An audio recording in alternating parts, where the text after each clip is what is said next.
Disclaimer. The thoughts and opinions expressed by our guests are not necessarily the views of Tash, Becky, or Be Your Best You podcast. Hey there, lovely people. Welcome to Be Your Best You with Tash and Becky, your go-to hangout for all things spiritual, subconscious, and downright magical.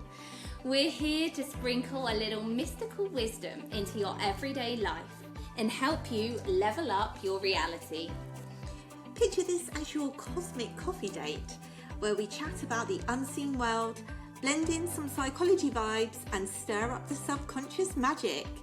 Get ready to be the queen of your own reality, live a life that lights you up, and have a blast doing it. So grab your latte or your tea and let's dive into another episode of Be Your Best You, where the mystical meets the mundane and your best life awaits.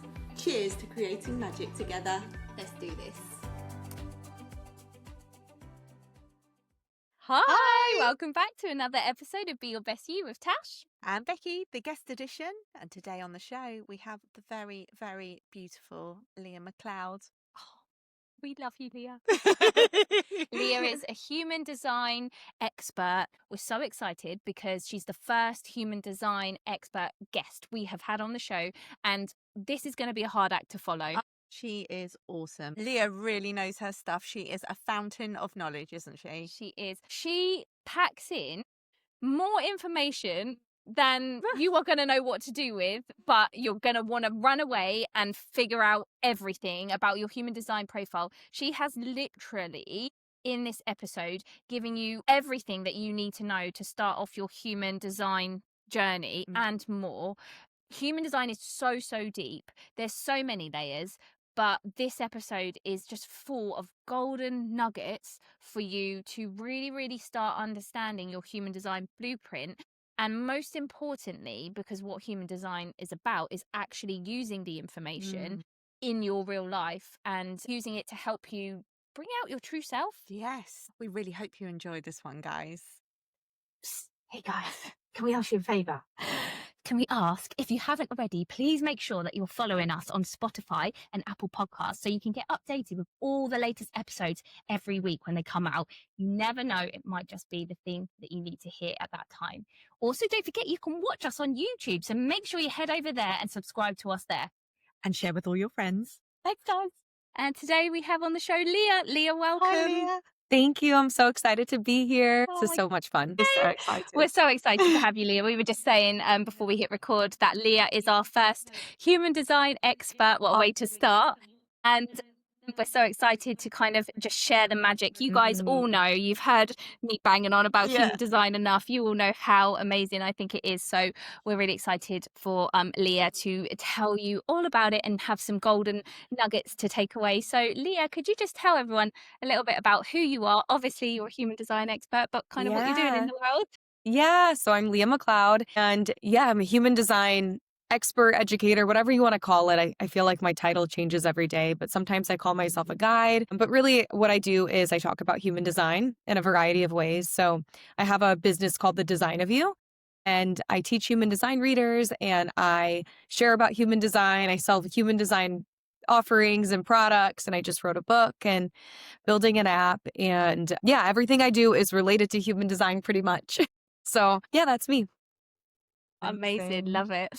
Okay, cool. So before we kind of dive in, we're like curious, how did you find human design? How did you get to be doing? You obviously clearly love it. Yeah. So how did you kind of get here? Yeah. So like many of the people listening, I was listening to a podcast. And there was a girl on there talking about human design. This was back in 2017, I believe. And I was one of those people who loved all the personality tests. I loved astrology. Like I used to joke that I knew my zodiac sign before I knew anything. And so I really loved those kinds of things. And so when I heard about human design, I was like, wait, what's this test that I haven't heard of yet? But it really isn't a test. It's based on your birth information. So that took me down a bit of a rabbit hole where I looked up my human design chart. And at that time, it was not very popular at all. That was really when I think like more of the population was starting to hear about it. And I think it was due to podcasts. And so Yeah, I had at that point looked up my chart, and it was this really mechanical looking thing. If anyone has ever looked up their human design chart, I was like, this is really confusing. And it listed all these things about myself. Like I was a generator and I had a specific profile and all these different, things that are in your human design. And there was nothing for me to really learn more. Like I couldn't like click any of those things. Like there was really nothing out there on the internet. So I always joke that human design finds people. Like it's not something that like you seek for, it like kind of finds you and then you go down this journey. And so I actually ended up kind of putting it away. And then back in early 2020, obviously we know what happened that year, the pandemic. And so I had a lot of free time on my hands and I was scrolling one evening and a girl I'd followed on Instagram had shared that she had this incredible human design reading. And I was like, wait, I think that's that thing that I was really interested in a few years ago. And so I kind of re-looked up my chart and then there was all this information. So like people had started, kind of learning more about it. And I just, went down again, like a rabbit hole and got so excited. And so I ended up booking a reading with the person who that girl said she had a reading with. And between the time that I booked the reading and actually had the reading, ordered every human design book, was obsessed. And so when I entered the reading, I was like, this is what I want to do. And like, I need to learn everything. So she really educated me along the way. And, funny enough, so I just finished writing a book that comes out in a couple weeks. And she ended up reviewing my book. So how funny is that? Like such a full Oh, I circle love moment. that. Yeah. Yeah. Yeah. So, but yeah, that's really the beginning of it. But there's so much more to the story of how I actually jumped into the work full time. But basically, I loved it. And I started doing it on the side of a corporate job that I had. I worked in IT for a big Fortune 500 company, and I wasn't really passionate about that. So yeah, I just did it on the side, but slowly but surely it turned into like, I gave a reading to one person and then that person wanted their mom to have a reading. And then once I did a reading for their mom, her best friend wanted a reading, and then her best friend's coworker. And like, it just was one of those domino effects. And so it came to a point where I was like, this is what I want to do, but I have this really demanding corporate job. And yeah, that's very much the short story of it because there were so many pieces and parts to that. But that's how I found out about it. And that's kind of how I began my journey here. Oh my God, it Wow. sounds like you were obviously meant to do this work. Yeah. And that's where Yeah. the pandemic actually was a good thing, wasn't it? For people that were sitting there Yeah. waiting like you, that then had the opportunity to get into this stuff. So, Yeah. and like the rest of us up, because we didn't get onto it, did we, until later on? So, Yeah. because like you said, there wasn't all this information out there about you find your type out and then where do you go from there? Right. So, Yeah. yeah. So, Yeah. we've both done ours, and Tash is a Manigen, and I'm Love a that. projector. Oh, Yeah, amazing. it's Do just you guys know your profile? Those like the fraction looking number? Yeah, I'm a 3-5. Okay. I'm not Amazing. sure. I'm not sure what I am No, I can't actually. remember No, what you you keep are. I telling should me have. to find Yeah, out. I should have That's checked. Yeah. okay. Well, I mean, energy type is such a great place to start. It's, the kind of foundation of it. So if anyone listening has not looked up their human design, you can look up like human design chart, look up. But if you want to go to my website, it's thedesignofyou.com. There's a button right there that says get your free chart and you just plug in your birth info. You do need your exact time, which I know can be a challenge for a lot of people. But if you can guesstimate, that works too. And you can always like change the time to see if anything changes and always like set a message and see like, I don't know, we can talk about it. But if you do have your exact time, look up your chart and get all that info. It's really fun to have. And yeah, we're going to talk about what a few of the things mean today.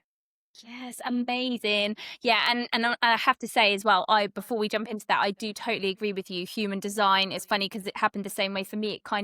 I had no idea what it was, and it just landed in my like awareness, and I was like, what is this? And it's nothing like I've ever seen before. But I always loved astrology as well, and I was like, but this is talking to me more. But I do also remember I looked and I was like, that's really cool. I love it, but not right now. That's the Manigen in me. I'm like, I'm going to come back to like, I knew I was going to come back to that. Like, but I've got to go over here first. And then sure enough, a couple of years later, it came back and I was like, oh, now I'm ready to dive in. And it's like you said, there's just so many layers to it, isn't there? And it's like, because there's a lot, I just really would like took my time to just work through it slowly, where usually I just want to devour everything. Yeah. But I think there's something to be said for just like working your way slowly through it, and it comes to you. Like I'm like loving my profile at the moment, but I didn't look at that for ages because I was trying to get to grips with the type first. But anyway, let's go in. Like some people might be thinking, what is type? What is human design? Yeah. Can you just explain to us, like, what is human design?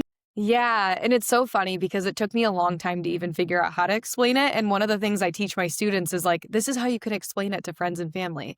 But human design is a self-awareness system. So it's like a personality typing tool in a sense, but it combines a lot of other modalities to create this beautiful umbrella of human design. So it's a synthesis of ancient wisdom and science. So there is astrology's weaved into it, the chakra system, which any yogis here probably know what the chakra system is, the Chinese I Ching, and then the Kabbalah. So all of those things are kind of weaved into it, along with quantum physics and genetics in some ways, and biochemistry, and so much is all weaved into the system. And it's a really great tool for understanding your energy and how you operate. So like human being, or sorry, like any electronic device has a manual that tells you, okay, this is how you work this tool. This is how you function best. These are what these buttons do. Human design is like a user manual for yourself. So it tells you how you make decisions, again, how your energy works in your body, how you can attract opportunities, how your personality operates. And then it gets into different gifts that you have. We can even dive into your life theme, which is really related to your purpose. And then it goes even into this whole section on digestion, what environments you thrive in, and manifestation, and so much more. So it's this really awesome tool. And I find that when people learn about their human design, they really start to experience more flow in life. Like, so much of our life is related to trying to be things that we're not, and we're really conditioned. And so some of the main themes in human design are related to how can we decondition? How can we get into alignment? How can we work with our energy better? How can we trust our intuition? Where do we leave an impact? How can we trust where we leave an impact? Where are we receptive to energy? And how can we trust when we're getting that receptive energy? And how do we make sure that it doesn't condition us further? And so that's a lot of like what human design is about. And so, yeah, people use it. And like I hear all the time, like this has been a game changer for me when I was making a really big decision in life, or when I was at a career pivot, or when I was trying to really trust, like if, a certain person was like someone I was meant to be in business or in a romantic relationship with, or help me understand my kids better, or help me understand my coworkers and my team better. So there's lots of use cases, but those are some of the few. But yeah, It's so amazing. Everyone needs to know, don't I they? know, why doesn't everybody know about it? It's just That's what we said. Like when kids are born, along with your birth certificate, you should get your human design blueprint, shouldn't you? Yeah. That would be wouldn't life be amazing. so great? Yeah, I say that all the time. Like, if we just all knew our human design chart when we were born, and like our parents knew that and they knew what the things meant, like how beautiful would our lives be? Like one of my students always talks about, like she's one of the most incredible human beings, and she has older children, but she says all the time, like, I made mistakes when I raised my kids, and I wish I just had this information, because like helping me now, like have really deep relationships with my adult children that I just wish I would have had when they were younger, but I didn't know much about myself, and I didn't know much about them. And so it was just like, that's what happens when we don't understand ourselves or each other. Yeah. And it's crazy, isn't it? Because we've taught about all these ridiculous things in school that we're never going to use, we're never going to need, and we don't know how to, like you said, we haven't been taught the operation manual for like our human. It's insane. But I like, we've spoken about this as well. Like our kids are 17 and 14 now, separately, not our kids. 17 and 14, and we kind of got into this like 4 years ago, or whatever, and it's completely changed the way I parent. I've got a projector and a manifestor. Wow. Yeah, and the manifestor, he's interesting. And when I understood that he was a manifestor, he became so much easier to parent because it's tough. Yeah. Hard. But yeah, it just made my parenting so much better, and I'm so grateful that I've had it like now. I wish I had it when they were much younger. Yeah. But it's just when it's human design doesn't just help you for yourself, but it does help you with all your relationships, for all the people that are like, kind of very present in your life, doesn't Yep. it? Yep. I always say find out the charts or the human design of the people you spend the most time with. So that's anyone you live with, anyone like you're in relationship with, your coworkers, basically like the 5 people that you are around the most. Like, because they say that's who we become, like who we surround ourselves with, like we become those people, you know? Yeah, absolutely. And we find it so helpful because we work before we even knew our designs, we just knew we worked perfectly. But then once we knew, she's a projector, I'm a manager, and we just kind of like, we know how to work. Like, I know she, I need to give her the opportunity to talk to me, like give her the invitation. And she knows I'm crazy and I'm going here, there, and everywhere. But like, there is method to my madness, and it just works, doesn't it? So it's so useful. Okay, with that being said then, could you tell us about the types? Is that where you would dig in? Is that where you'd start first? Yeah, absolutely. It's kind of like when you know your zodiac sign, like there's the 12 different ones. Everyone, knows their energy type when they get into human design. But instead of there being 12, there's just 5. So there are the first type that most people are generators. So that's what I am.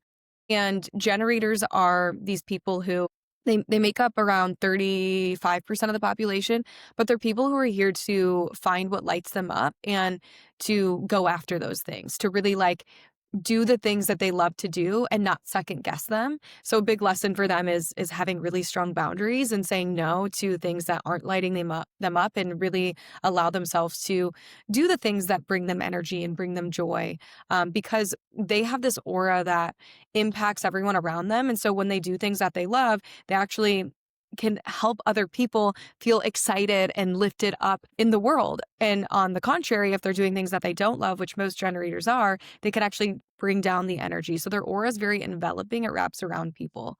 Then we have manifestors, who are about 9% of the population. And manifestors are these really innovative, disruptive people who are here to show us how to be bold and are meant to really start things. I call them the fire starters or the initiators a lot, because they're here to get these really crazy bursts of ideas and like go after them and make them happen. But their biggest lessons, and everyone has a few big lessons, but with them, it's to let people know what their plans are, not to get them involved or ask for permission, but to really like tell people what they're doing, because sometimes they just like want to go fast and want to like go off and do their thing. They also need a little bit more rest than like maybe a generator would, but also to like just let themselves be unapologetically themselves. Like you said, you had a manifestor child, and like I love talking to parents who have manifestor children, because they always tell me stories about, oh yeah, like we'll be on the playground and like my kid's over there, playing with sticks by themselves and doing this whole thing, and like everyone else is over here, but like they're meant to just be unique. So that's manifestors. And then we have the manifesting generator, which is what you are, Tosh. And manifesting generators are this combo of the two in a way, but they do operate more like a generator, where they're also meant to do things that they love, but they move a little bit quicker. They have some of that manifestor energy in them, where they get ideas. And so instead of staying really committed to one thing, it's really important that they let themselves pivot and be multi-passionate. So they're not here to just like, do one thing for their whole life. They're really meant to explore all their interests and like let themselves do that. A lot of manifesting generators, like their conditioning is like, people tell me I'm flaky, or that like I have to stay committed to one thing, where it's like, there's always this golden thread in the manifesting generator's life, where it's like when they do all the things, like it all seems to make sense eventually. They're around 32% of the population. So, with them, like combined with the generators, manifesting generators and generators are kind of like in this generator, world. They make up most of the population, around 70 ish percent. And so that's important to note, is because generators and manifesting generators are the only two people who have this built-in battery, this built-in energy source, where manifestors, and we're going to talk about the other types, projectors and reflectors, they don't have this built-in energy source the way that a generator and manifesting generator is. Those other types need a little bit more rest, and generators and manifesting generators, they have to do what they love, because again, it can impact other people and it can uplift the energy, and it really makes life better for the whole world. If you are, running charts for your friends and family, don't be surprised if they are one of those generator types. Next, we have projectors, which are around 22% of the population. That's what Becky is. Did I get that right? Did I? Yep. Okay. Yeah. Okay. For a second, I was like, wait, I think you guys have, the names are like right in the right spot on the screen for me. But so projectors are our seers and our guides. They're really here to show us how we can make things more efficient. They need lots of rest. They absorb energy from the world around them, but they also penetrate and kind of pierce the awareness around them. And so their aura is very like, I want to see straight through you and I want to like absorb everything around me and around you. And I'm really building this deep understanding. And so they're called projectors because they can sort of project onto people because they're such deep seers and they really want to illuminate like what's not working. Like one of their gifts is looking at different systems or things and picking it apart and putting it back together to become more efficient. So I find that projectors can get a lot done in just a short period of time. So they don't need to be like one of their biggest lessons is like, you don't need to have constant output and be this like super productive human being and have this great capacity. You actually are super efficient and allow yourself to rest and to be more in a flow and like use those few hours where you do have the energy to like do what you need to do, but then like give yourself time to just like be receptive and more in flow. And another thing with them, you mentioned this, Tosh, is like waiting for the invitation. So each type has a strategy. I kind of mentioned the manifestors with like informing people. I didn't really get into the generators and manifesting generators, but I will maybe in a moment. But with projectors, they need to be invited because they have, they're kind of seeing things. They really want to tell people like, this is what could make this better. And like, they just want to give their advice because they're quite brilliant beings, but they sometimes need to make sure that someone's wanting to get advice from them because otherwise it can have that projection moment where it's like people feel like, okay, you're really like piercing into me and really projecting onto me. And I don't like, I'm not ready for that. So we always say, wait for the invitation. But I like this reframe that I've been using a lot more, which is go where the places that you're valued. And when people really see you and really value you, like know that like that's a really safe place to share. And another lesson with them is like allowing themselves to be seen because they want to be seen, but they sometimes are afraid to because of sometimes those interactions. Yeah, makes so much sense. We'll have to, okay, let's describe reflectors. And I'd love to hear a little bit about how you guys relate to your type. But so reflectors are the last one. They're only 1% of the population. I call them our cosmic beings.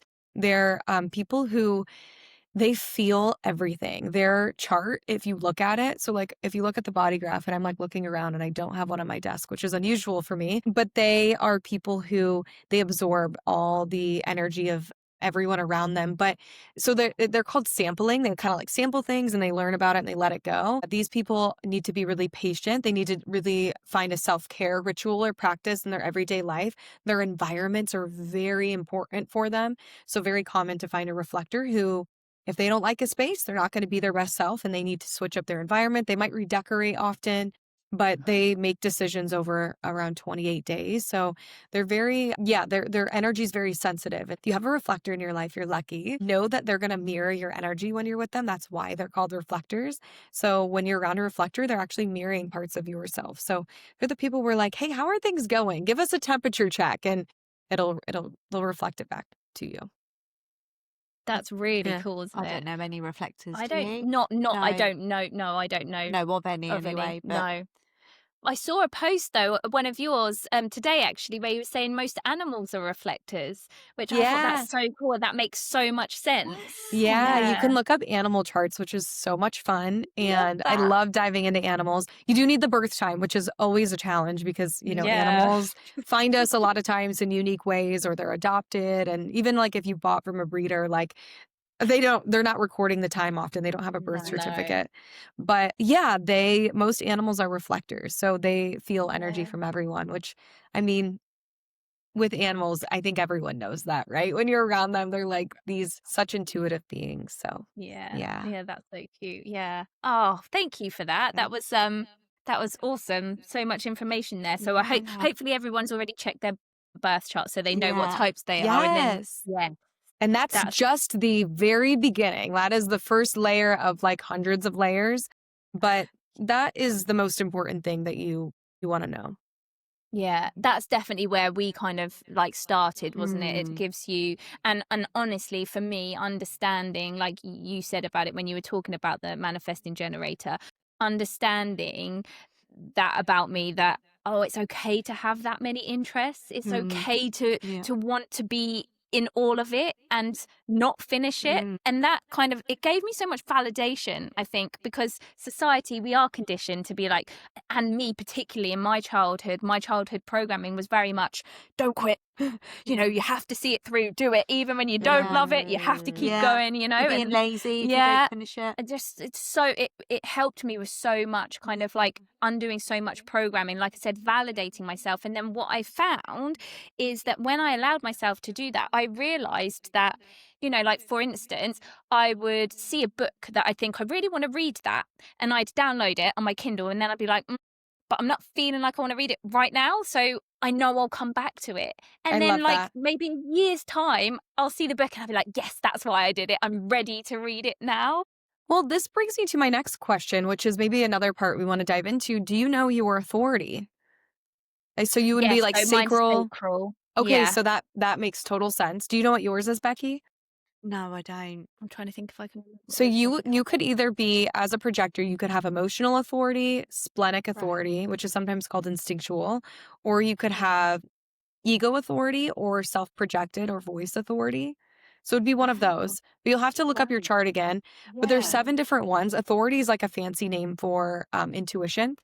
And so it's called authority because it's a thing inside of you that has the power. So it's a thing that we want to trust when we make decisions. And so when we look at human design, and I think what makes it such a powerful tool is that every person has a unique formula where, you know, like astrology or Myers-Briggs and Enneagram, like, which are, I freaking love all of those tools, but like, it's a lot of just information, and it's like, okay, what do I do with this and how do I apply this? And like, that's where human design's great because this is your tool. So every type has a strategy, and your strategy is how you attract opportunities. So energy type, how your energy operates, how your energy functions, how to work with your energy in a way. Strategy is like how to work with your energy to strategically bring in opportunities. Generators and manifesting generators, theirs is to wait to respond. And so I love the example you just gave, because the wait to respond is really about like, instead of forcing things and pushing things, like a lot of the conditioning we have in life is like, go after your dreams, which like absolutely. But a lot of times it's for generators and manifesting generators, they're always attracting things. Like they're very magnetic beings. And so when you do things that you love, more things come into your sphere of awareness, and you just have to respond to what's lighting you up. So like the example where you're like, yeah, I was at a bookstore and there's a book. Like that is like a very manifesting generator like reaction of like, oh, that lit me up. So like, I'm going to grab that. And then so Manny Jen of you to say, but like, I'm going to put it on the shelf until like, I'm really sparked by it, which like, we'll get into the authority piece. Projectors, theirs is that wait for invitation. So really wait for where you're valued. Like, it doesn't mean like when it comes to business or something that you can't start things. It's just like when you're working with other people, just really wait for that like moment of like okay, yeah, this really feels like a safe place. I'm really recognized here. I'm really seen. And then for manifestors, theirs is to inform. So inform people of what your plans are. They don't have to like necessarily wait for something, but like it's not to get permission. It's just like, let me tell people what my plans are so that way I can get there faster, and like maybe they want to get on board. And then reflectors is like wait a lunar cycle, which means wait 28 days, give yourself time and patience to really like feel through things when making decisions. Intuition piece now. So the authority comes in where there's 7 different ones. So some people can have emotional authority, which is actually the most common type. A lot of times when you get into human design, you'll hear like people are emotionals or non-emotionals. That just means that there's people who have emotional authority because it's 50% of the population, and there are people who have a different authority. So whether that's their gut feelings, their instincts, their willpower, their voice, waiting a lunar cycle, or tapping into their environments. So Tash, your sacral authority, generators and manifesting generators, they can either be sacral or emotional. But sacral authority is this authority of like, you have really strong gut feelings and it happens instantaneous. So in the moment, like when you see something that you love, it's like, or you have to decision, like your body's going to tell you this is a yes or this is a no. And it's going to be measured by like energy depletion or excitement. So like when something's yes, like you're going to build energy. When something's a no, like it's going to feel like, I don't know, the energy's kind of dying down. It's going to feel like there's a stuckness. There's like, I don't know, frustration. You can't really move forward. Whereas like when something's right for you, it's really joyful and brings a lot of pleasure, and it will happen in the moment. Like immediately you're going to be like, this is what I want to do. I'm a sacral authority. So like this happens to me all the time. Like I will get a text about an opportunity or a friend's inviting me to something, and I'll be like instantly like either, oh my gosh, yes, or this, if I have to even hesitate, I'm like, it's a no. Or like, it's just not a right now. And then going back to emotional authority, which what most people are, these people need to really lean into their emotions. They need to feel into things before deciding. So time is their best friend. So rather like in the example of getting a text or something shows up for you, instead of like committing right then and there or saying no right then and there, these people need to sleep on it, give themselves a lot of time and space, and like not to pro and con or get into their head, but really like feel, and they kind of ride this wave of emotions. Like just make sure it's neutral, wait for clarity, and then decide. So then there is splenic authority, which is, I call instinctual authority. It's all about instincts. Similarly to the sacral authority or gut feelings, it can happen in the moment, but for them, it's about this, like this instinct that has to do with almost safety, where it's like when something's a yes for them, it's like, okay, this feels really safe. This feels really sure. It almost feels like an epiphany or a whisper or like a revelation. Or when something's a no for them, it feels like I don't feel safe. And like, I feel fear around this. And like, there's something isn't right. Like, it's almost like this, something isn't right. It's not like the stuckness that the gut feels. It's like, there's an instinct to it. An example of this one is like, a student of mine shared about a friend of hers with me who was on a trip once, and they were in Machu Picchu. They were supposed to be on this tour and they had it all booked. And for some reason, she just got this intuitive like instinct that was like, this isn't, I think we need to go on the next tour. And I don't know why. And so she went up and was like, is there any way we can get on this next one? And somehow it worked out. And then it was crazy because she ended up finding out that everyone that was on the one she was supposed to be on got food poisoning and couldn't finish the whole thing. So I even have heard of like another student of mine talk about, yeah, like we were on this road trip and I randomly just got this thing, like I need to turn around, and there ended up being this like crazy ice storm that came through. So it's like always associated with safety. I think you might be a splenic. Yeah, One, I I'm was pretty thinking sure. that actually. Yeah, that- I think you. yeah. Sorry. I want to know, should we look up, do you have your birth time? Should we look up your chart? I feel like I need to know. If you can do it, do you remember what time you were born? Yes. Okay, wait, let me look up your chart because Yeah. it just makes Yeah, it so we were much more fun. Yeah. Okay. Yeah, love this. And while you're looking like that up, I just kind of want to say as well for people listening, that was another, oh God, human design has done so much for me, but that was another thing. Like I was really at the same time trying to work out my intuition, wasn't I? I was like, I was trying to find out, how does my intuition speak to me? Like, I don't know what it is. Like, I don't know how to hear it. I don't know what a gut instinct feels like. And then when I found out about the sacral, you know, my gut like instinct, and people like you who are explaining what that feels like, I became so aware of it, because for me it just feels like, I don't know if it feels the same for you, Leah, but like it feels like a yes is like this expansion. I can just feel like everything get bigger. Yeah, like I always say that no, it's an expansion. Yeah. it is, isn't it? It's definitely just like, that's the only way I can describe it. And then no, I'm just a bit like, everything feels deflated. I almost feel like I just go Yes, exactly. No, that's exactly how it does feel. It's like, I always say my gears start turning. I'm like, oh, my gears are turning. Like, I'm excited about this. And then when something's a no, I'm like, I don't know. Like, I just don't have energy, and I kind of like drag around about it. Like, especially if I said yes and then I'm like, I think this needs to get off my plate. But okay, Becky, what is your birth info? What year were you born? And you guys can obviously cut this out if you don't want to share those things. So I'm the year's 1980. Okay. It's the 12th of December. Okay. Happy belated birthday. Thank you. And then what time were you born? Okay.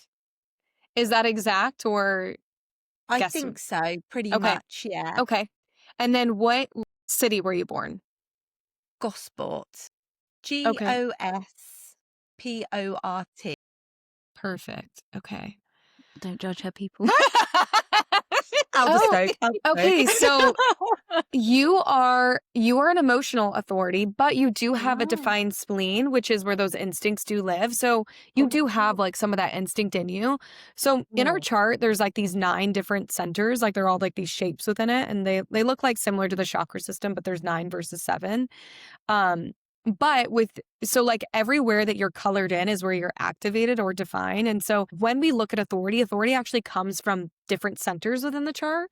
And so like you can sometimes relate to one of the other ones. It doesn't mean that's where you make decisions. I always describe it as like we're on like an executive board, right? So yeah, so when we look at our chart and have all these defined centers, like some of them are so they're like where we have energy within us, and the authorities are all associated with one. So like sometimes it's like they're on this executive the board where like they all inform our decisions, but then we have the authority, or like the president of the board, which is like wherever yours is. So yeah, Becky, you're an emotional authority. So that one's pretty much like what a lot of the population is. And all it means is like when you make a decision, just like ensure that it's a yes or a no by giving yourself a couple days, or like it's really healthy for you to say things like, let me feel into this first before deciding. And like you might, like once you feel clear, you might get those instincts about things. Cause yeah, you do have a really strong like spleen center where your instincts are located. So I do the fear. Yeah, you know, when you were saying like it feels unsafe, but I also have to sleep on things. does, So I do yeah. do both those Yeah. things. yeah, I love that. That's so important. And you're 4/6, by the way, when it comes to like the profile, like those little numbers that we talked about in the beginning. You. Yeah. Thank you. But Oh, so I love it. yeah. So to talk about the other authorities really quick, well, so we talked about emotional, sacral, then there's the spleen, then there's ego authority, which I call willpower authority. But this one's all about your it's all about like how much your heart is in something. So these people, like they have, when something's a yes for them, it's like they have tons of willpower, and they say things like, I want, I need, I have to have this. It's like a desire, like like a momentum, just they have to reach for it. And when something's a no for them, these people procrastinate. They like can't make a commitment. They can't decide. They might feel like they might look a little like selfish in ways because they're like, I just can't do this. But like it's so important for these people's hearts to be really in what they're doing, because they have so much willpower, and like they'll have an immense more amount when they're, doing something that they really want to do. And so that's them. And then there's self-projected authority, which sometimes I call voice authority, because it's really all about talking things out. These are people who, when it comes to making decisions, they also need some time. They want to like really lean into their, like really just speaking about it and really making sure that they're hearing what they say and almost trying it on in a way. So very normal for these people to like have a friend who's like a sounding board, or like find a trusted confidant, and not to get advice. Like that's a lesson of theirs, is like you're not looking for advice, you're just looking to bounce ideas off. So really like talking about it and trying it on and seeing like if it feels true to you. So something that's a yes for them is like they feel really authentic, and like that when they listen back to themselves, like it really feels like them. Or when something's not for them, it's like feels like they're almost convincing themselves, and it feels like they're pretending to be something that they're not. And then the last two, there's environmental, or formerly called mental authority. It's funny because it really doesn't have much to do with the mind. It's just where it's located. Their environments are really important. So that's why I call it environmental. And these people, it's similar to the self-projected. They like to talk things out, and their environments are super important for them. So like they want to go different places when they're deciding. Like time is also good for them. So going to a new place, talking it out, and really just like feeling into a decision in multiple places with multiple people, and then deciding from there. And then lastly, we have lunar authority, which is what the reflectors are. And they're the only ones who can have this authority. And it just means that like their environments are really important. They also need to switch up their spaces, and then if they can, give themselves like 28 days to really decide on something. So time for them is very, very, very, very important. So those are the 7 authorities. And so when you work with that, with whatever type you have in those strategies I mentioned, that's when you can start to, what we say, like live in alignment. And we can actually see alignment indicators with each type. So, and I'll quickly just run through them. So there's an alignment indicator and a misalignment indicator. So generators and manifesting generators, when they're in alignment, they experience satisfaction, which feels like joy, which feels like contentment, which feels like pleasure, excitement. When they're out of alignment, it's frustration, which is that stuckness. I feel like I can't go anywhere. So if you're a generator, a manifesting generator, and you're feeling one of those things, know like either you're in alignment or out of alignment. And when you're out of alignment, just means like start making decisions in accordance to whatever your authority is and like really working with your strategy. Wait to respond. If you're a projector like Becky is, for you, when you're in alignment, it looks like success. And success is not like always fame, money, fortune, and things like that. It's when did I really like change someone's life? Like, when did I have a really successful interaction? Where do I feel really seen? Like, that's when you feel this like level of success. It's like, wow, like people really recognize me for my gifts. And I just like, feel like all the things I'm doing in life, like I feel really successful at. And then the sign that projectors out of alignment is bitterness. They feel like no one sees me, no one understands me. No one's listening to me. I'm not making a difference. I see it this way and people aren't doing it the way that I see it. You feel like not valued. Makes you feel very bitter. And then manifestors, the sign that they're in alignment is they experience peace or this like level of calmness of like, I am going after things and I'm creating things and I'm starting projects and they're happening and I feel super peaceful because nothing's getting in my way, or I'm at least just like ignoring the things that are getting in my way. And then when they're out of alignment, they experience anger. They're like mad, they're upset. They feel like people are blocking them and they feel like they can't get to where they want to go as fast as they want to get there. And people just don't understand them. And then reflectors, when they're in alignment, they feel surprised, pleasantly surprised, delighted. There's a sense of wonder and awe. Like life is like giving them gifts and they're just like, oh my gosh, this is so amazing. Everything feels really good. And my environments feel really like safe. And like me and the people I'm around make me feel my best. And when they're out of alignment, they feel really disappointed and they feel really like lost and sad about the world. And like people aren't letting them have the time that they need. They're not letting them have the space. They're not able to go in the pace that they need to go. And they feel like impatient. So if you feel any of not self themes, which they're called not self themes because it's like, when are you not being yourself or when are you not yourself?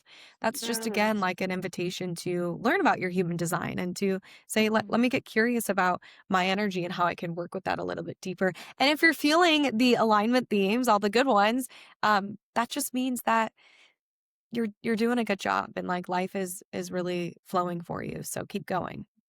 Thank you for that. That was awesome. That is- So much information there. Oh, And I didn't know about the selfishly. I just knew about the emotional and the sacral ones. I didn't know about all those other ones. And that's so useful, like so helpful to know, again, just how other people like work and see things too. So you can give people time, like you can help them do that, can't you? I always say to like people around me, ask me questions. Even in work, I know that I need to respond to something and like feel into my gut at the moment. So I'm like, the more you ask me questions, you're going to get better responses from me than if I just kind of just start talking. I need someone to fire off of. Like I always say, Becky's my muse because I can like fire off of her. No, and I love your combo here because like that's so true. Generators and manifesting generators, I didn't mention this, but they need options. Like they need choices. Like that's how they tune in, especially a sacral authority. Like they need something to like tap into to be like, let me just see what's in front of me and then like see which option is lighting you up. And what's really cool is like, you know, for Becky, you need a lot of one-on-one time. Again, you want to like really tell people how to like make things better. And projectors have a gift of asking really amazing questions. And so like that's a really great combination, especially in business. I love it because the projector is going to be the person who's like, let's talk about this. And like, I've been noticing this and I've been seeing this. And so like, let's explore it. And then it gives the manifesting generator, Tash, like you a way to really tap in to say, oh, wow, that's a great question. And let me see what is, you know, lighting me up. And yeah, like, let's see where the energy is and like what I can put my energy toward that, you know, feels exciting in this moment. Yeah, So- exactly. Yeah.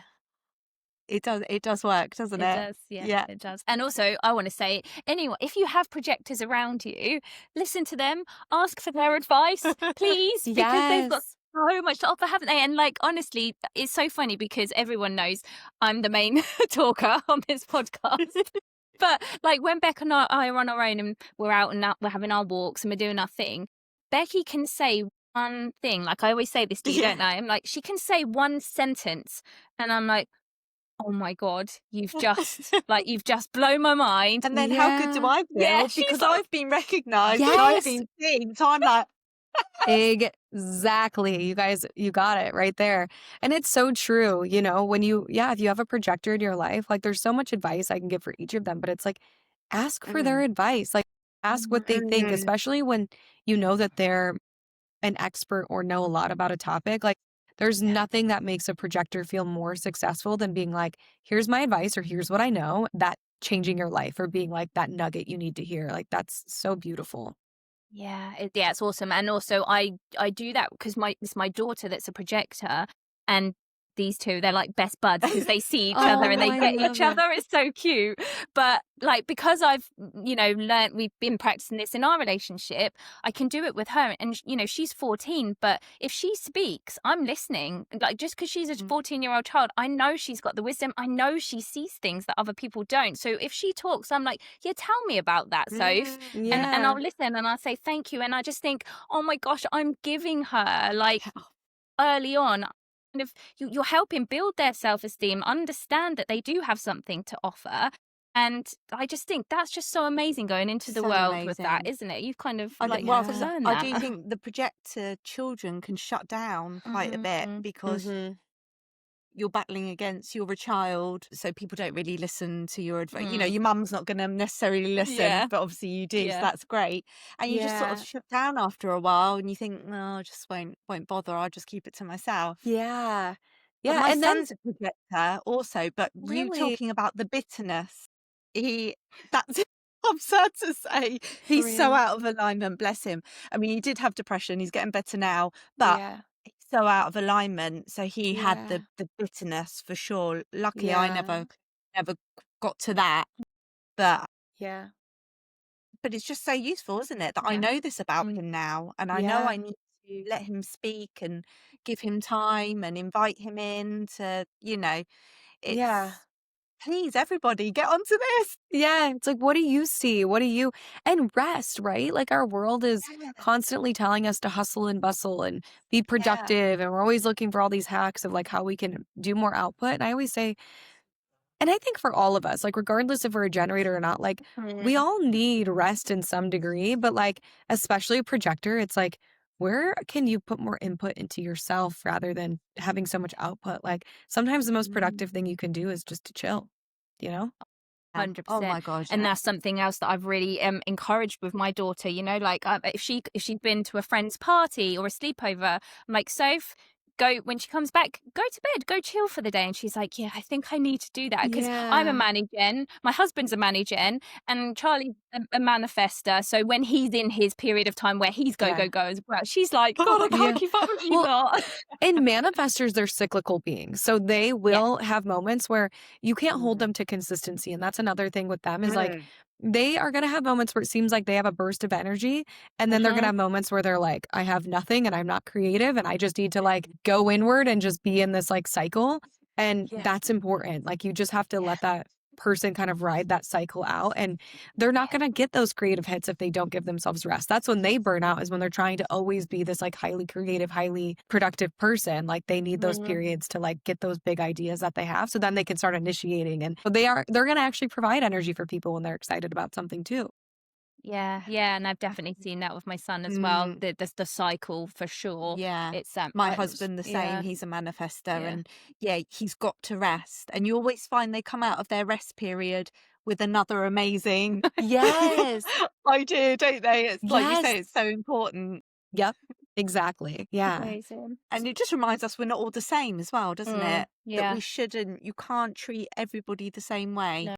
And this is just so helpful, because otherwise you're lost. You can't treat everyone the same way, but how do you treat them? Yeah, Yeah. it gives you a manual, doesn't it? Yeah. Exactly. So earlier on, Leah, you said about you can also use human design when it comes to like your life purpose. Yeah. Yeah. Let's dive How into it. did you do that? Yeah, this Yeah. is exciting. Well, I and know really people are going to quick, be like, Becky, I want to touch on what you just said. So if you get like the human design, there's a book called the Definitive Book of Human Design, which it describes human design as the science of differentiation, which simply means the science of how we're all different. So I love what you said about like, yeah, we're all unique beings. And Yeah, so there is this layer, and it is related to the profile piece. So I'll share about both of them. So there's this layer called our Incarnation cross, and you'll see it when you look up your chart. It'll say like right angle of something or left angle of something, or if you're a little bit more rare, it might say juxtaposition of something. And so essentially, and it will have this different word. There's 192 different incarnation crosses, so we can't get through all of them today. Wow. I'll give you a little tip on how to like understand yours, and actually and I'm going to plug in here my book because I do have all 192 incarnation crosses. We tell you what your purpose is in the book. So each one will kind of be laid out there. But Amazing. But yeah, so it's made up of 4 gifts that you have. So like when you look up your chart, you'll see there are these like columns on each side of the chart, or what's called a body graph. And actually within the body graph, or where like the, kind of human shape is, there are all these like shapes, and then there's numbers in those. The numbers actually will correspond to what's in these columns. So you don't really need to know all of that, but why you would maybe need to know it is we're really looking at these sun and earth gates, or they're the first 2 numbers in either column that are listed. And so they'll say something like, for example, Becky, yours on the conscious side, because the columns are also labeled, yours is like a 26.4, a 45.4, then you have a 47.6 and a 22.6. That's getting kind of technical, but if you look up, when you see that name that says like right angle cross of something, or left angle or juxtaposition cross of something, there will be these parentheses that list these 4 numbers. And that's what you really need to know. But essentially, these 4 numbers are 4 different gifts that you have, or gates, and they tell you which gates are a part of your purpose. Overall, there are 64 different gates or gifts. So the combination kind of speaks to how it works. But I want to dive into the profile piece because it's actually how we live this out. And then I'll go back to the incarnation cross. So I mentioned, Tosh, you told me that you're a 3/5, and then Becky, we looked up yours and you're a 4/6. There are 12 different profiles. So we have our energy type that says that's how your energy functions, whether you're generator, manifesting generator, projector, reflector, so on and so forth. And then this profile piece is like this 2-number combination that speaks to how our personality is. And it's always fun because when you dive into here, it really gives insight into like who you are. Like in human design, it's sometimes described as like the costume you wear in life.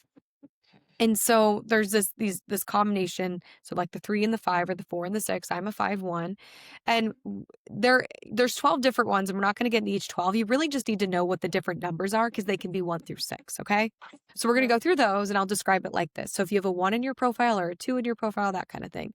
So if you have a 1 in your profile, so this would be someone who's like a 1/3, a 1/4, 5/1.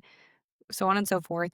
These people have an energy of like investigation to them. There are people who want to go down deep rabbit holes. They're really curious. I call them the Googlers. They're the people who, like, when they talk about things, they know facts. For example, I have a 1 in my profile. My mom used to always say when I was a kid, like, Leah, you would have these like moments where you'd say, I read this statistic, or like, did you know? And I would like read a magazine, or I'd watch a show, or I'd be out, surfing the web, and I would have a random stat, and I would know like a random piece of information about a random topic that had nothing to do with my life. That's a lot of times people who have 1s in their profile.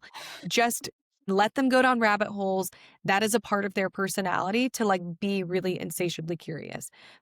Anyone who has a 2 in their profile, these are, it's formerly called the hermit. They're people who are a little bit more introverted in ways, and they like their alone time, but they're also incredibly gifted and very genius. So they're like people who they just like have this personality that's like, they're so good at something, but they're so unaware of how good they are at it. And everyone sees it, and everyone wants them to like step into what they're so good at. So like if you have a kid who has a 2 in their profile, tell them what you see in them. Or if you have a 2 in your profile, ask people in your life, like, what is something I'm so good at that it just seems like I'm unaware of? And you might be surprised by their answers, but they get like projected, not like the projector type, but like they do have this like projection field with them, where again, like people really want them to like step out of their shell and like be like share this gift that they embody. But it's like important for them to like do it in their own timing. Now, if you have a 3 in your profile, which this would be Tosh, and you might relate to this, Becky, in a way, because you have a 6 in your profile, which the first 30 years of your life, the 6 energy acts almost like the 3 energy. So this might resonate with you or might not. We'll have to talk about it. But the 3 is the martyr. And the 3 is someone who life is all about experimentation and trial and error. So Tosh, you might have experiences in life where you just feel like it's chaotic and like it feels like you are always, and you're also a manifesting generator. So like there's some of that weaved in where life is a big adventure. It can feel like you're on a roller coaster, but it's like a ride you never want to get off. It's like, this is how you learn. So someone could tell you like, hey, this is the temperature of the water. And you're the type of person that's going to be like, okay, great. I'm going to jump in to find out. Like, I'm not even going to dip my toe in. Like, I'm going to cannonball into the water and that's how I'll learn the temperature. Like, you can't tell me because I'm a skeptic and like, I have to find out for me. So everything is about trying and failing, not failing. Like, it's just, let me try this and like, let me pivot and see this doesn't work. Okay, let's see if this works. Okay, that didn't work. Let's try this. And like, that's how you're always going to be. Then there's the 4 line, which the 4 is, Becky, you've got a 4 in your profile. The 4 is the opportunist, but it's this networker energy. It's like, I see opportunity in everything and I love it. You guys, like if anyone's, I don't know if you guys do the video, but you guys are literally cracking me up because they keep pointing to each other and like touching each other and like just giggling. And it's my absolute favorite. The 4 is like, I see the opportunities and my network is so important. Friendships, quality over quantity. Like you're the type of person, Becky, where when you get a job, it's from someone you know. Like any opportunity you found in life, it's through your people. It's not like, okay, I researched this thing and like then I, filled out this application. It's like, oh, my friend was like, hey, there's this like thing we're doing and, you should be a part of it. Or, hey, like we're looking for someone and like you're the right person. Like everything is about your network and your people and your quality of your relationships. They are going to be so important for you in life. So like cultivate your deep relationships. Then there's the 5 line. The 5 is formerly called the heretic. And the heretic is someone who is this problem solver. They're like someone who sees practical solutions and how things can be explained better or how they can help or things like that. So they're the energy of like, they want to show up in your life and save the day. There's a hero energy to them. So they're someone who's like, yeah, I want to help you. And a big part of their personality is like being, and Tosh, by the way, you have this in your profile, you're a 5, as well as like, you want to save the day. Like when you're really probably excited about something, you're like, I want to show up and I want to be the best at this.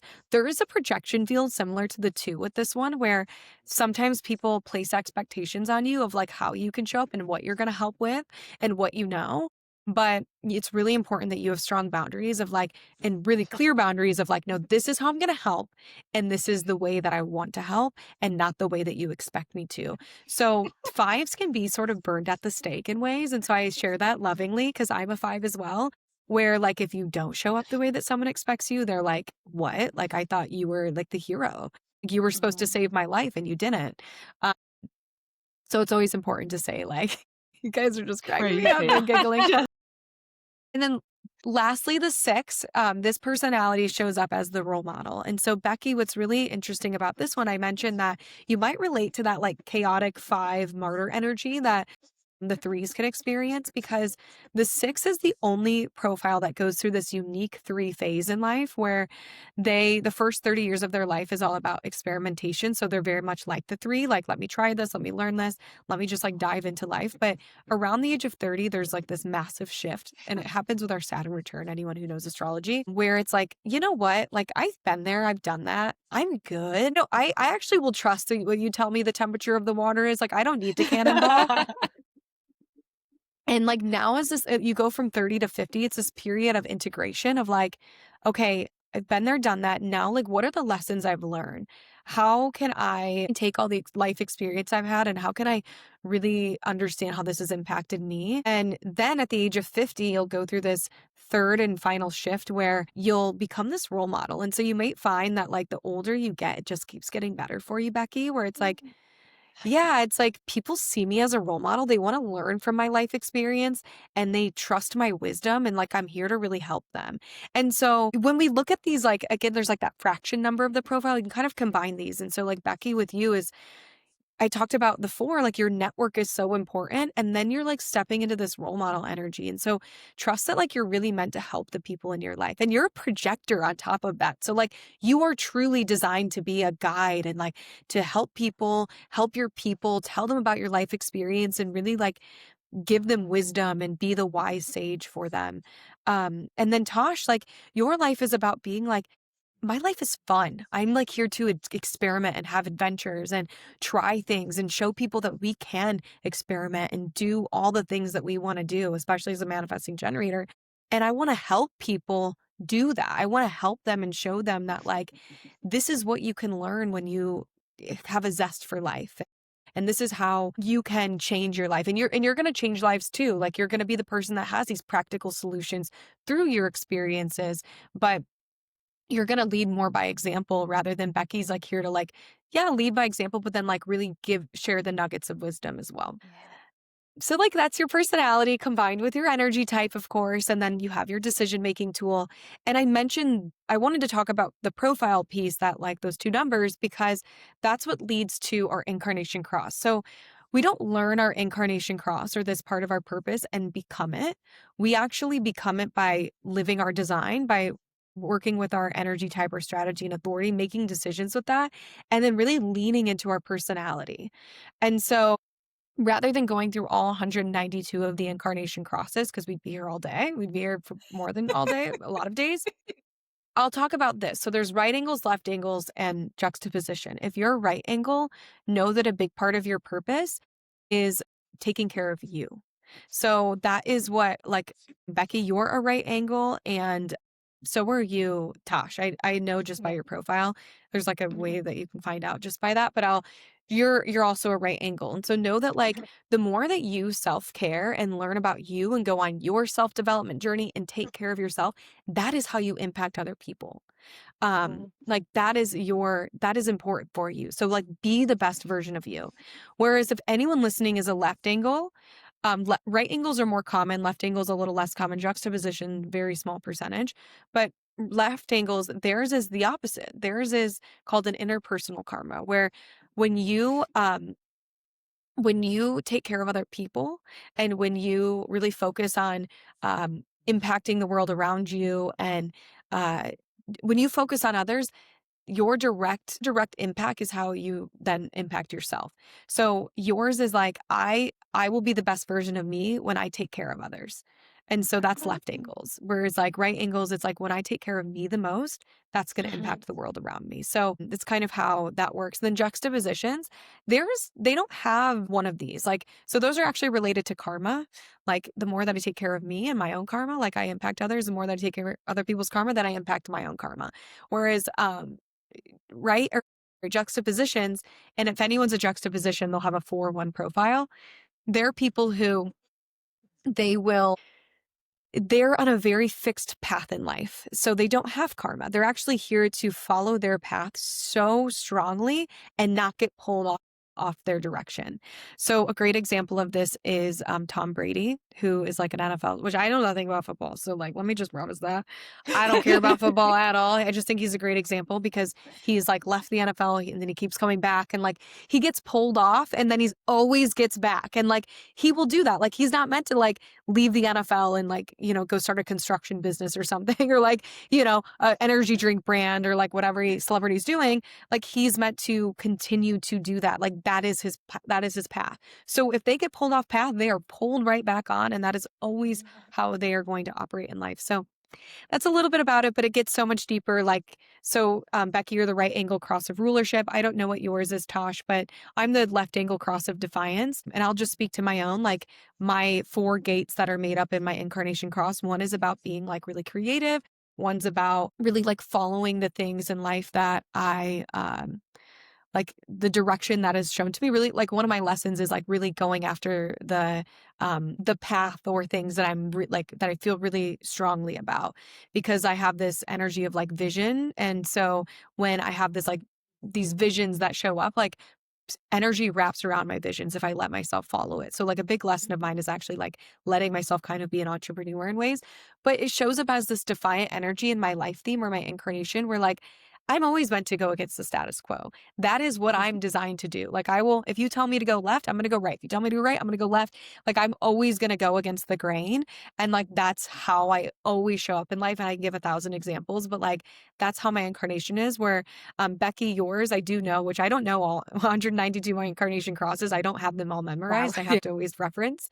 But I do know yours is rulership, which means a big part of your energy is leading. It's leadership energy. It's like a couple of the gates that make up your incarnation cross. One of them has to do with like being very open and being really grounded.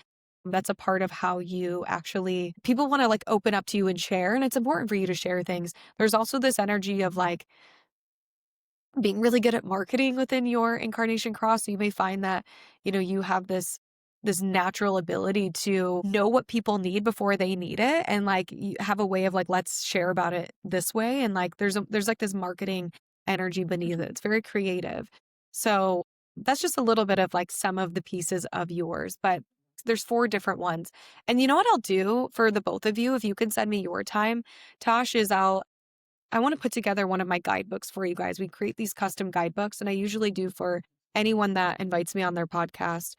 They're all unique, so they're about 100 plus pages, depending on how many gates and channels you have in your chart, but they're customly made to you, and it's basically a book about all the pieces of your human design, and it goes way deeper than we did today, so I'll put those together for you too. Thank you so much. That's so kind. Yeah. The best Christmas. Yeah. Merry Christmas. Dear Claus. That's funny. I'm going to tell my husband that. Yeah. I'm Leah Claus. Yeah. I just saw you with this like lovely Father Christmas hat. I love that. Yeah, this has just been awesome. I can't actually believe how much information you've got packed out in there. here, because I really didn't think like we'd get all of that in a manageable way, but somehow Incredible. you've managed to do that. It's actually incredible. I can't believe it. Thank you And so much. babes, we only scratched the surface. Like there's so Right? much. There's so much. It's so fun. And Wow. yeah, so Oh no, thank you. Is there anything, like before we wrap it up, is there anything else that you just think, oh God, I really want them to know this? I think that these are the most important pieces. Like when astrology, there's something called your big 3, and I decided to coin that in human design. And I feel ego's very tied to that, because I see people all the time say your big 3 in human design. And I'm like, I kind of came up with that. But so anyway, my ego is very attached to that. But the way that I talk about it is like, we have our big 3 where we talked about the profile, then your authority, and then your type. So for example, if someone asked you, Tosh, like, what's your human design? You would say, I'm a 3-5 sacral manifesting generator. If someone asked me mine, I would say I'm a 5-1 sacral generator. If someone asked you yours, Becky, you would say I'm a 4-6 emotional projector. So that's kind of how you say it. And so if anyone, if you're learning your human design, learn those 3 things that we just covered all of those today. Yeah. And know that there's more pieces and parts to it, and there's a lot to dive deep into. But if you want to know more, you can get one of the custom guidebooks. I'll put a code together for you guys too, so everyone can get 20% off. And I don't know when this comes out, but it's probably, when do you guys plan on launching this? It's probably going to be sometime mid-January. Okay. Yeah, we'll give a 20% off discount on those. Amazing. And then people can book a reading too if they want to do a reading with me. And I'll also share a little discount code for that. Or we have a network of readers who are absolutely phenomenal that I've hand selected and trained. And if anyone wants to learn, like, you're more than welcome to come into my course. I would love to be your teacher. I have to keep stopping myself from Goodness. I have to keep stopping myself from learning, because I'm like, it's one of my things where I'm like, it's there, it's right there, but just not yet. Like, because I know how much there is, and if I do something, I just want to know everything. Yeah. But like, I do really want to learn human design, so you might see me like. I knew popping in. Leah. I was like, she's going to be like, I've got to work with Leah. Oh my gosh. I No, would I know. absolutely love to teach you. I do one-on-one mentorship too, like, but I don't necessarily teach in that container. It's more like we're using human design for you, and like I'm guiding you along that journey. But I would absolutely love to have you inside of HDM. That's my course. But yeah. Oh, amazing. I'm definitely going to that's going to go on my to-do list on my board. Yeah. No, In oh my gosh. 2026. Yeah. Yes. And your book's going to be out by the time this has come out as well, isn't it? Yeah. So, and actually, let me grab a copy of it. This is what it looks like if anyone's watching. It's so pretty. beautiful. It comes out December 30th. But you can pre-order it now. But if anyone's listening, it's past the point of pre-order. So you can order it and then Yay. it will show up at your door actually. But yes, this is our book, The Design of You. Our book. It's my book. Wow. And it's really beautiful too. So like a big part of like what I wanted was like a very pretty book. So it's got lots of visuals, and so Gorgeous. yeah, like get one of your custom guidebooks, and then you can get this book, and then you can learn about all the things. But actually, so we go into, I mentioned it'll tell you what your purpose is. So you kind of have that all here. And wait, let's find, yeah, it's your purpose is to be a natural leader, Becky. I was like, let's find yours. But yeah, so we have them all listed, which is really fun. That's so cool. I'm definitely getting that book. Definitely. I'm going to get it for you for Christmas. Yeah. Oh my gosh, that's Aw. awesome. Leah, thank you so much. It's been an absolute joy and pleasure speaking to That's- you, honestly. Yeah. Amazing. Wait, let me get a picture. I want to share. Let's get a picture. Okay, fun. I've been wanting to share more things. Oh yeah, Cool. that's so cool. Right, so everybody, we are going to put all of Leah's details in the show notes so you can go and get any bits and pieces that you want from her. I'm going over there. Hey Leah, thank you so much. You're Thank you, welcome. Leah. Thank you so much for having me. This has been so much fun. You guys are like such peaches.